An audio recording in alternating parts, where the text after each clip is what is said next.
Hey guys, welcome back to the Stop Renting Podcast. My name is Rodrigo Posada. Kara Berger here. And today we're going to be talking about being a solo agent as opposed to joining a real estate team. Yep.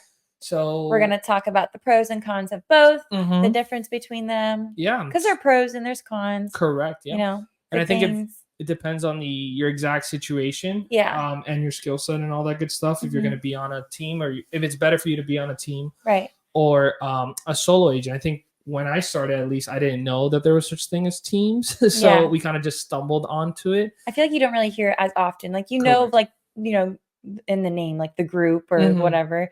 But I feel like you don't know or you don't hear about it as often. Correct. Like Yeah, when I you think become an agent. Like, oh, I can be join a new agent and then on top of that, join a team right away. Correct. Yeah. And I think there's a lot of benefit to it. I'm a little biased, obviously. Now, a few years into the industry, I think most people should probably start on a team just from I agree with expenses, education, getting your feet wet. I think there's a lot of things that you learn from being on a team that it's very difficult for you to learn them on your own. So I think it's like a crash course. Yeah, and you have like people to lean on, and you know you're gonna have like a million questions every day. Yeah, because real estate, there's so many like unique experiences that come up during specific transactions.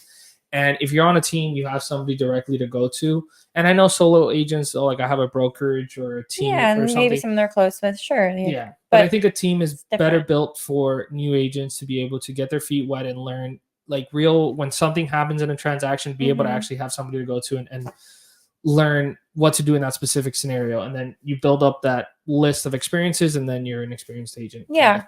So we'll talk about with being on the team first. So the pros of being on a team. Okay. And we can start with, we talked about expenses being paid for. Yeah. So some teams that I know of, they'll cover even to like take your test.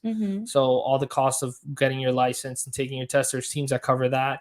Obviously, most teams will cover a good amount of your marketing. Your marketing and like your onboarding, it's a lot. Like I feel like when you become an agent, you have a lot of expenses thrown at you and you're just like, whoa, wait a minute, hold on. This is a lot of money I'm throwing here. But joining a team, that's like another perk and incentive to have you on the team is, they help out with that because they know it can be a lot in the beginning. Correct. And I think it's, we'll talk about lead generation and paying for leads in a little bit, but I think that's one of the main expenses that teams pay for. Yep. Because it takes a lot of money to do it at scale and to do it properly. So we'll dive into that. But yeah, overall teams do help cover. Most teams, good teams, will help cover some of the costs of starting out. So that's definitely a pro. And also you can collaborate to solve issues. So that's a huge one, or assist with clients. I think that's a big one. That's a huge one. Especially being new. Yeah, if you're new, you don't know anything. You don't know. To be fair. So, yeah, you really don't. And you think you might know, like, oh, being an agent's so easy, but open doors and collect checks. No, it's a lot more than that. You're like, wait, okay, how do I handle this? So it's nice where you can have someone to lean on to help solve those problems or just any generic questions you might have. Correct. And I think a lot of situations that come up in real estate, they happen like several times over the years. So I think if you have teammates or a team lead that you can rely on, the chances that if you're like in a unique situation that you can go to somebody and they'll be like, that happened to me 3 years ago, 2 years ago. This is how we handle it. This was the outcome. This is what you should say. This is how you should handle it. I think that there's a lot of value. And then if you're a good agent and you're learning, you remember that for the next one. So I think there's a lot of like on the job learning. Always. It's very like hands-on, I feel like, and I'm a hands-on learner. So I think it's I feel like that's the best way to do it. But you also you don't feel alone. Like you have your team behind you. And then marketing. Yeah, I think marketing, especially if you're joining a team that's somewhat established, has some social media presence, has their own marketing already. I think that's you don't really have to do too much. I mean, in the beginning, because all you're trying to do is just learn like literally everything about real estate. So it's nice where you have the marketing already, set in stone and ready for you, and it just you just post what you post and everything's being sent out, and it's easier transition because you can really focus on learning, which I think a lot of people, they start off like, I need to sell a house. And I think it's like, you should probably learn first. Yeah. Like you need to learn what the heck you're doing. Yeah. So I think the team setup is a good setup for learning, obviously calling clients and trying to sell houses, but a big portion of it is learning. And I'm not talking about learning what you learn on the real estate exam. I'm saying like real life examples. Yeah, it's like, do you remember what's on the exam? Not really. I do, like legally, yes. Legally speaking, everything. I remember all the laws. No. You can specialize in one aspect of the transaction. Yeah, I think in a sense, if you wanted to like focus on buyers or sellers, or if you wanted to, I think more again, going back to like the learning thing, I think one Yeah. of the big benefits of teams is learning. I think you can, if you again, like if you have a team member, somebody on the team who's a Mhm. really good listing agent or a buyer's agent, you can Right. specialize and ask them very specific questions and learn from them, or go on, I Yeah, don't you know, have open like you houses have like a bunch of different talents, I guess, that you like can learn that you from. can Yeah. kind of like, hey, you're really good at this, or you know this, or you have insight on what to do Hmm. here. It's like you can, again, you have your team to lean Yeah. on. So that's like a big perk. Correct. And I think a big part of that is making sure, again, like we always talk about, like interview your realtor, interview your team. Yeah, Don't just sign true. up for the first team. Make sure that you, again, like we've talked about, You like to Jill. shop Yeah, around and shop see what around. works for you. I feel Yeah, like that's important. and then you mesh well with the team lead, with Hmm. the owners, whatever, with the other agents. If it's a good team that's looking to grow, they should be more than happy to have you talk to everybody and see where everybody can help, Hmm. and what benefit you can bring to the team as well. Right. But yeah, so just interview your team, interview your realtor, Yes, all that good stuff. all of it. So we can talk about the cons. Okay, so cons, yeah, there's definitely cons to being on a team. There are, not saying you don't have your freedom, but like you can't control your own branding, Mhm. or like you have to be consistent. Like when you're on a team, you want the flow to look nice and your Yeah, branding. So you can't just all of a sudden decide to do something totally opposite of what your brand is with your correct. team.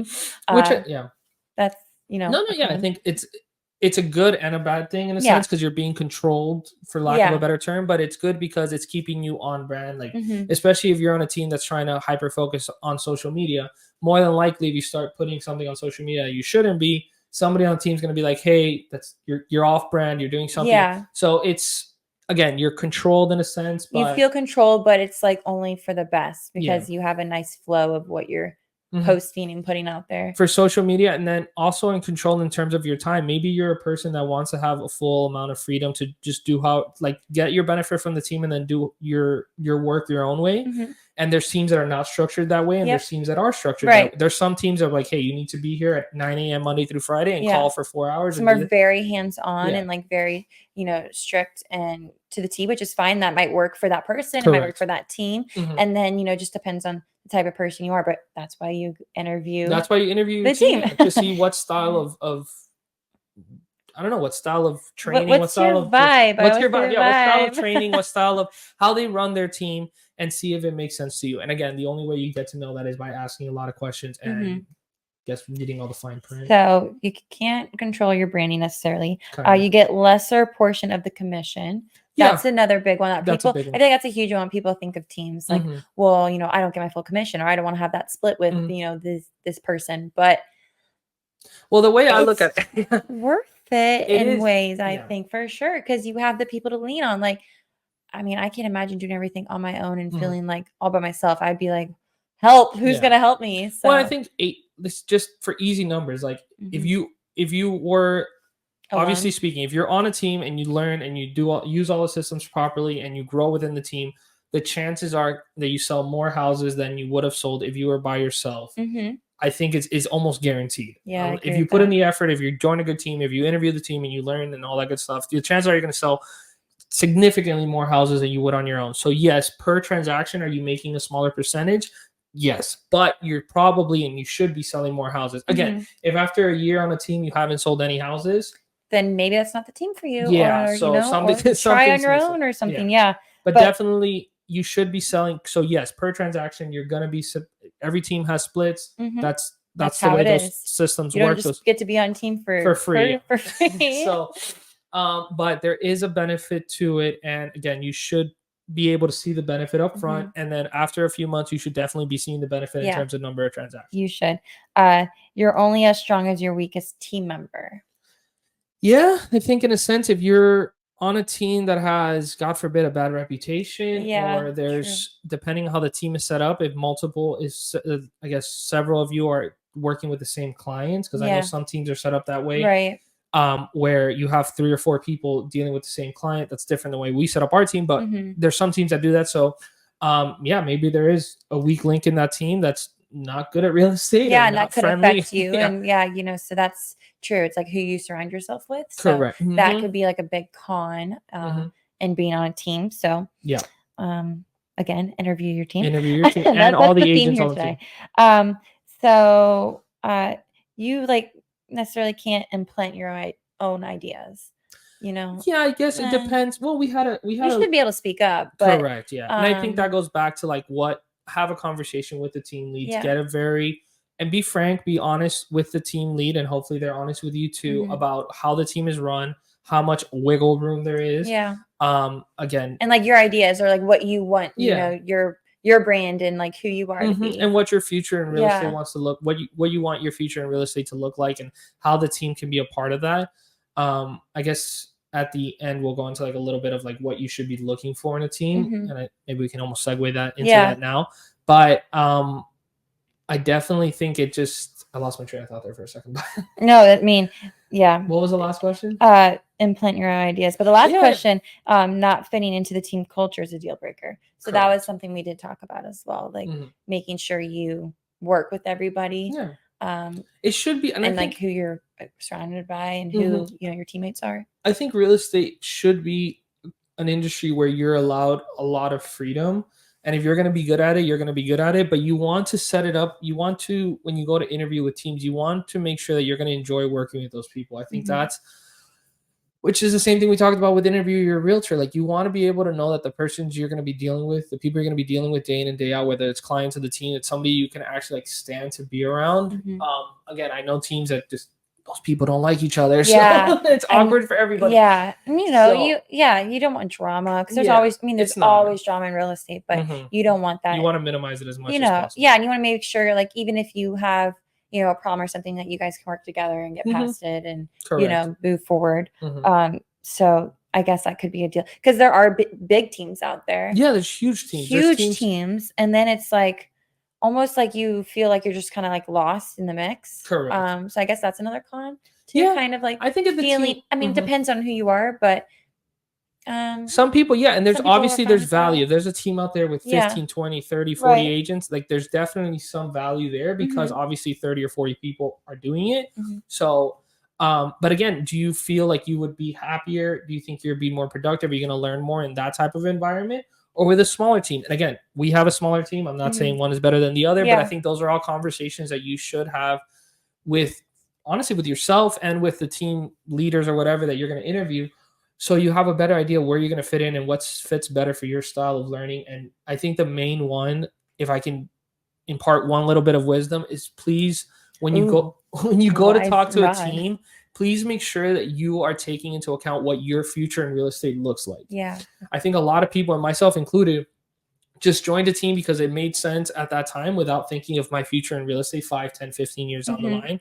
And it caused issues personally. So I honestly, if you're going to join a team, think of it long-term. Think 5, 10, 15 years down the road, what that looks like and how that team dynamic is set up. If you want to grow with the team, or God forbid, you want to leave the team, whatever it is, make sure that you have you have an eye on your future in real estate. Right. What makes sense for you, and like you said, long term, and read the fine print. Yeah, because you don't want to hop around either. I mean, I know there's lots of people that hop around, but like you don't want to do that, and it's a lot of work to hop around and change things and change, you know, your license, blah blah blah. So it's not fun for anybody. So take your time. Make sure it's okay. This is the right decision. This is where I want to go. Ask all the questions. Get all the, you know, everything in writing.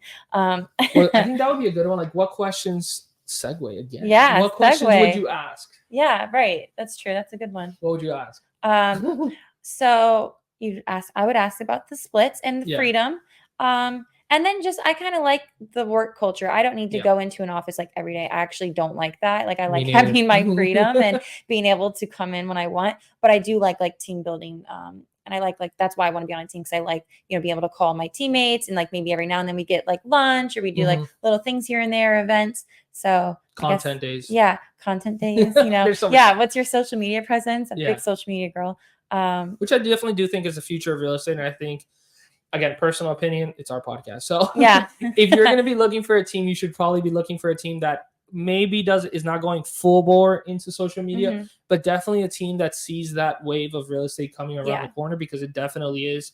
And I'm not just talking about Instagram and TikTok, like all of social media, Facebook, everything, like, Google reviews. That's how we communicate. That's how you see things these days. So I feel like definitely, I mean, that would be a question. It's like, yeah, what's your plan with social media and your branding and marketing? Correct. Because I think that's huge. What's the name of your podcast? Yeah. What's the name? Yeah. Cool. No, that's a good. I think you said that perfect. The only thing I would add to that is whatever documentation you sign, read it and ask questions. I know I'm guilty of it. Same. I'm guilty. Sign my life away. I'm like, I don't know what I just I don't know what I just signed. But definitely take your time. That's like a huge thing. ask questions. Yeah. And if they have a problem with you reading through and asking questions about the contract, red flag. Yeah, true. So you should be able to. They shouldn't question you. They should be like, absolutely. Yeah, like, this is what this means, and and again, don't jump around, but understand if you ever did want to leave the team for God forbid something bad happened, what that looks like, and know that before you sign any paperwork. Yeah, definitely. I will 100%. Do that. Always go through it. Yeah. So should we talk about Verse now being solo? Single agent? So I think this would be the pros and cons of that. So we talked about the team, pros and cons of both. Obviously, we, as you can tell, probably like we love the idea. Yeah, I love being on a team, and I do think most people should be on. We can talk about like being a single agent and the pros. Correct. So the pros we can start with is like you can market your own flair. Correct. And you can serve clients the way you want. Yeah, and I think, and I'll be honest, I'm gonna say, like, we're gonna go back and forth. Yeah, I'm gonna compare a lot to teams because it all has to do with how the team is structured and what team you decide to join. But to your point, if you're a solo agent, yes, you're 1,000% fully responsible for your own marketing, your own social media, however you want to run it. If you're on, in my opinion, in a good team, you should still have a good amount of freedom for your own 100%. Social media and your own marketing. And if anything, the team should be encouraging you and financially helping you to achieve that goal.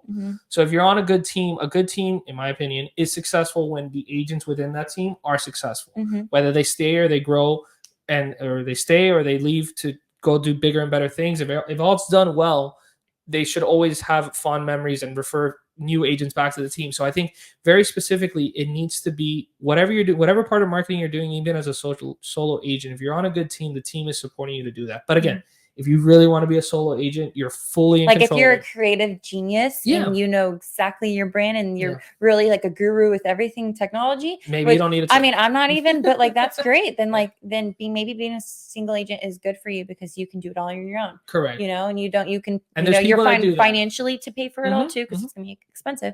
But I mean, that's a huge pro, I guess. Yeah, and we know people that have done that, and we all know real estate agents that are solo agents that are social media marketing geniuses, very successful at real estate doing that, and all the love to them. They don't need teams. Yeah. But for the rest of us that are kind of figuring out social media, we're in the work. What's a real? You should probably join a team. But again, and then also like so how we said, like, you can serve the clients the way you want. You can set your own schedule. I feel like those are big things. But setting your own schedule, I mean, being on a team, it depends on the team. Depends on the team. You have some that are more strict than others. But obviously, if you're a single agent, then it's 100% up to you. Correct. You are literally your own boss. You are either way, but you are your own boss. It goes back to like the team. You don't have to like talk to anybody, I guess. It's just you. Some people don't like to be me. I don't want to be a two alone. I don't like going to the office either. Every now and then. And we have a nice office. We do have a nice office. We should go. Maybe we'll make a team meeting soon. Anyways, you can make more in commission. Yeah, I think that's is the like biggest one. That's what everyone thinks of. Like, I mean, because it is. I think this is a perfect one to dive really deep into, because I think when most people, even people that are already in the industry and know a little bit about real estate, or like people that are in the industry, agents that are already selling, when they see teams, they're like, okay, yeah, you just want to take 20, 30, 40% of my commission. Which, again, every team is structured that way. The team leaders need to make money off of. They're spending money. Yeah, they're spending. It's a business. Money in and out. But but if you are by yourself, you have to pay all those expenses on your own. Whatever, if you're paying for leads, if you're not, if you're branding, whatever you're doing, marketing, you have to do it all on your own. I think the best way to say it is but you make your own commissions. So correct. It's like if you don't think that the team would help you sell more houses, don't join that team.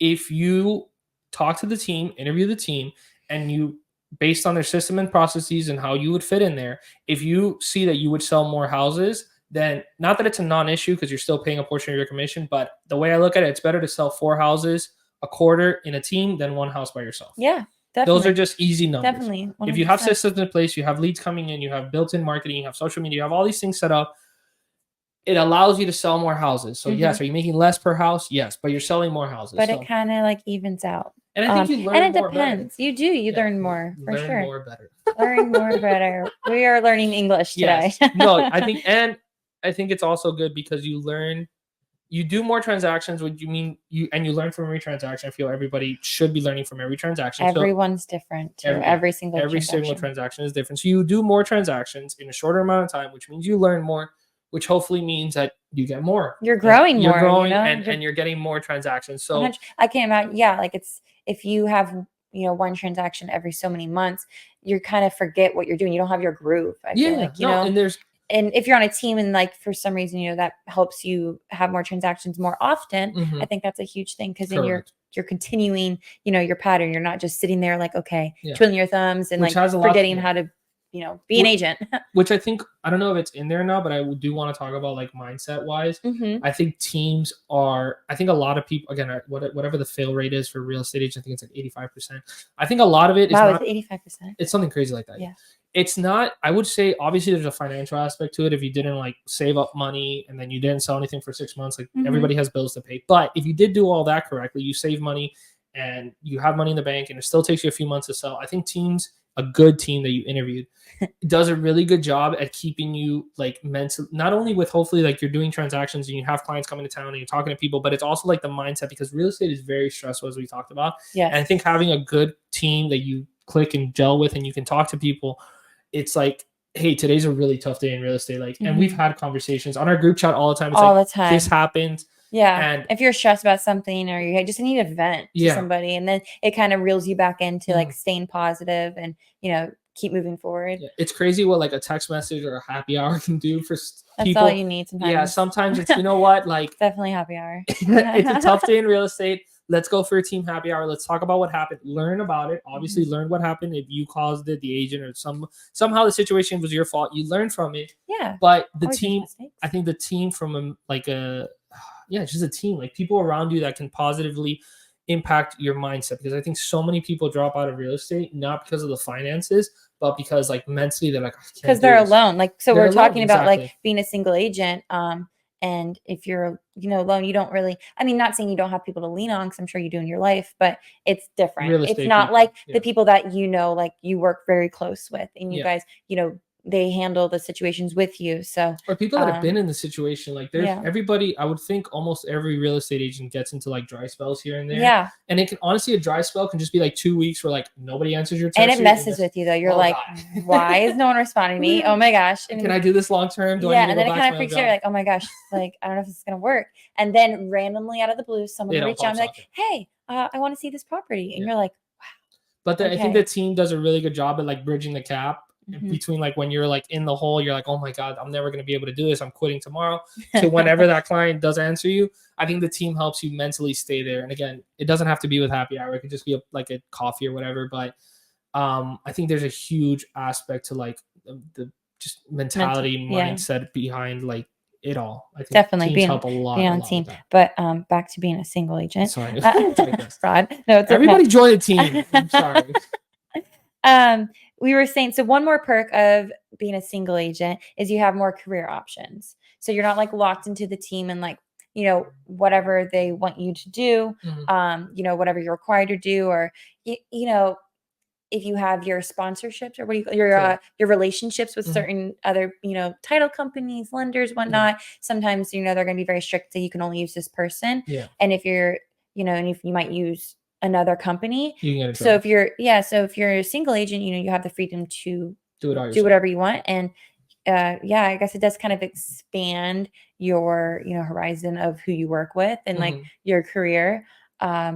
It's all up to you. Again, doesn't mean being on a team you can't do all those things. Just depends on, the team you choose to be on. I feel like this list of questions, like I did not say that I pulled this off the internet, but it really does make it seem like everything makes you just like join a team. Yeah. Because again, if you join a team that you have the conversation up front where it's like, if I want to leave in 5 years, like I'm successful, I did 20, 30 a year for the next 5 years or whatever amount of you sell, and I want to leave, how does that look like? And if the team is structured properly, in my opinion, you should be able to just jump ship on your own and in a good, happy way where everybody's happy. And then if anybody asks, you say, yeah, this is the team that I started with. They're awesome because of this and this and this. Now I'm a solo agent and this is my career. So I think the better part of that is make sure that there's in the fine print, there's nothing like holding you to that team. Yes, definitely. Because there is teams, I'll be just bluntly honest, there's teams that are structured to keep you there financially and relationship wise. Yes, definitely. So if you don't have those conversations up front and you just sign on the dotted line, it could affect your career. You are going to lose money when you go to move, and it's going to be difficult. So you don't want that. That's not very that's why it's like you have to be careful, because you don't want to feel like you're stuck in something. Correct. Like that's such a horrible feeling. So in life in general, and especially when it's your career, and if you've been doing it for 4 or 5 years, you're like, I can do this on my own. And then you're like, well, no, the paper says you can't. So, or you have to pay X and this and that. So, I think if you're a solo agent, you're in charge of your own career from day one. Good luck. If you're on a team, make sure it's a team that's structured so that when you do want to leave, if you do want to leave, because you don't always have to leave. I know realtors have been on teams for a long time. They're super happy. Everybody loves the dynamic. But if you do ever want to feel like you need to leave and do your own thing, make sure the team is set up so that you can leave relatively unscathed. Yeah, right. That's true. Like look into that. Like if you were ever to make a change, like, right. What does that mean? If I were to go in 2 years, what does that mean for us and the team? And, how does that look like? What does that look like? So we can talk about the cons then of being a single agent, which I feel like this is going to be easier for us to talk about because clearly we love teams and blah, blah, blah. So the cons, it takes longer to get started. 100%. No one can cover for you when you're unavailable. I think just to start, you're responsible for your own education. Yeah. So lots of things here. I think just to get started part, this is again, personal opinion, whatever. And I think so many people, when they start real estate, they just like cold call like everybody that they know. And if you were born and raised in the area that you're selling real estate and your family has connections, that's great. That's awesome. Yes. And it might work. And there's people that it works for. But I think for the vast majority of real estate agents starting out, it's a very hard like sphere of influence, we call it. It is. It's extremely difficult. And it's very easy to come across as annoying and people and you don't want to like bother people like doing that. It's hard, but it's very hard to do it that way. Again, there's people that have done it and have been very successful at it, but it's very difficult for, I would say, the average agent starting. And then if you're starting in a new city, definitely, I don't know how you'd even do that, but whatever. Yeah. So if you're moving to a new city, start on a team, please. Yes. But I think, teams just help bridge the gap between like when you start out to your first deal. I feel like, from being a new agent, being on the team has been, I can't imagine starting off not being on a team, to be honest. Like it's just been so helpful in so many ways. And I feel like you learn kind of faster. Oh, 100%. And because you're just more volume, more clients, more transactions, you learn more. And like, people to, lean on and help you and teach you this. And you might have to be taught it a couple times like me, but one day you're going to be like, I know what to do. No, I figured we're all got it. It's fine. So it might take you a little longer to get started if you are a single agent. And you're just for some reason it just takes you longer because again, if you're doing one, even if you're great as a solo agent by yourself, you're doing one transaction a month, 12 transactions a year. If you're on a team and you did 3 a month or 2 a month, you're already 2 or 3 times ahead of where you would have been at the end of the year because you've just done more transactions. I think regardless of the price, I think that's another thing. Like you can learn from $80,000, $90,000, $100,000 transactions. Yeah. And some of them are even more difficult, so you probably learn more. Yeah. But so I think where teams help a lot in this specific example is not only like the financial, like you got a paycheck, because again, we only get paid when houses close, but it's the number of transactions, the number of clients you deal with, and the number of, again, other agents, experienced agents that you're hopefully dealing with. You just learn so much more in so much less time. Yep. And there's a lot to learn. And I think this is a big one of being a single agent. You have no one to cover for you when you're unavailable. Even if you just need someone to speak to your client and you're out of the country or, you're in another appointment that's very, important and you can't leave. If you have a teammate, you can lean on and be like, hey, I need you to show this, or hey, I need you to go to inspection for me, or hey, please call my client, like blah, blah, blah, help them out with something. If you were alone, you wouldn't have that. And that's tough because that can put a bad taste in your client's mouth if you're not available. Correct.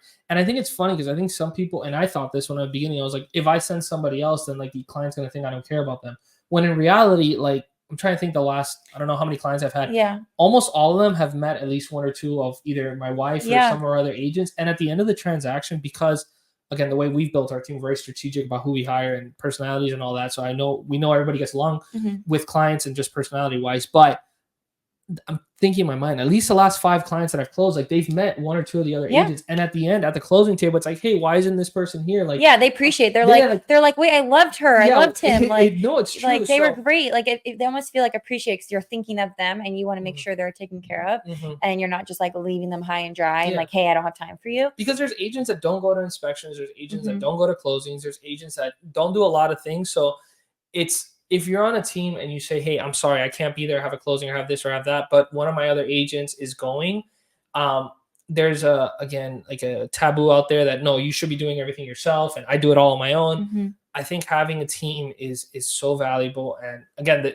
to me personally, the real life examples are there. There's clients that like they've met our other agents once or twice on a random inspection or a contractor visit or whatever, and they hit it off with them. So interview your team and it makes you not look better, but almost like, oh wow, like everyone's so great, like everyone's been so lovely to work with, and I feel like that just changes the whole experience of the transaction. And then so another con is no one helps you with your fees, and you have to be self-motivating. So we talked about this. The self-motivation part is massive, and it's not, again, if you're super motivated by yourself, congrats. Most of us are not like that. We're all human beings. We all have down times where it's just like, you're getting a rut, and you're just, I feel like if you don't have people to lean on or people to encourage you, you're just gonna kind of get caught in the motion of being in a rut and not feeling motivated to go out and hustle or anything. You're just kind of no, and I think there's I hate to use the word vibe, but I will use the word vibe in the team where it's just like, I don't know, you almost get a positive energy from like, damn, I'm in a rut right now, but this person just got one under contract. How'd they get it under contract? What's their transaction looking at? You're learning from them. It's motivating you. So I don't know. I could have never done. I would have quit. Just bluntly honest. I would have quit real estate the first year or two if I didn't have a team. If I didn't have other people, my wife it takes time to sell your first transaction, and or like you have months where you don't have anything. You're just like. And there's going to be people that hang up on you. There's going to be people that ghost you. You're going to go on showings and they're never going to talk to you again. And it's okay. And like, contracts are going to fall through. Don't dwell on it. Like, my thing is I just keep moving forward. Like, oh, haven't talked to that person. I showed him like 5 properties. Haven't talked to them in a few months. It's okay. It happens. Maybe I'll talk to them soon. Like, they'll come around. They'll come around. Like, no, and I think part of being on the team, and this is just like a personal anecdote, but part of being on the team, it's like, I know that what we offer our clients is extremely high customer service. We know what we're talking about. We've closed plenty of transactions. If somebody's choosing not to work with us, or God forbid, ghosting us or using us for our time and not going to buy with us, that's their loss. That's not the team's loss. That's not my loss. Don't dwell on it. Don't dwell on it. Move on to the next one. So I think a team is very helpful in terms of just keeping you in that mindset, because it's easy to just kind of get caught up in that and be like, can't believe it, why would they not respond to me, this transaction fell through, like, that's it, my career real estate, like I'm done. I quit. So no, it's fine, everything's be fine. It's just real estate. So it's gonna happen. It's all gonna happen. All the bad things you can think of, they're gonna happen in real estate. You just gotta roll with the punches. So I would say basically the theme of this episode is we love teams, and we always think you should join a team, especially starting off in your real estate career. There's pros and cons of both, of being single agent versus being on a team. But I think for most people, we like being on a team. Yes, I love being on a team, and I highly recommend it for almost everybody. Again, big team, small team, even if it's just like 2 other people, like whatever works for you, but you want to have someone in your corner. Yeah, and you definitely want to interview, ask a bunch of questions, understand what the growth trajectory is. If you hit the ground running and a year and a half, 2 years later, you're like, what's going on? I feel stagnant. I feel stuck. Make sure that you understand that you don't get to that point, right? Like, make sure you have conversations beforehand. You understand all the fine print. So if it's time to go at any point, you know how that works. So it's not so complicated. It's not complicated, and because it causes too much stress where you're like, where it's almost like a non-starter, because there's people that's like, oh, I could do this on my own and make more money, but because of X, Y, and Z, I'm not going to, because I'm stuck. So but I think that's it. That's it. Yeah, that's a wrap. This was a good episode. So tune in to the next one. Thank you guys. Have a good one. Bye.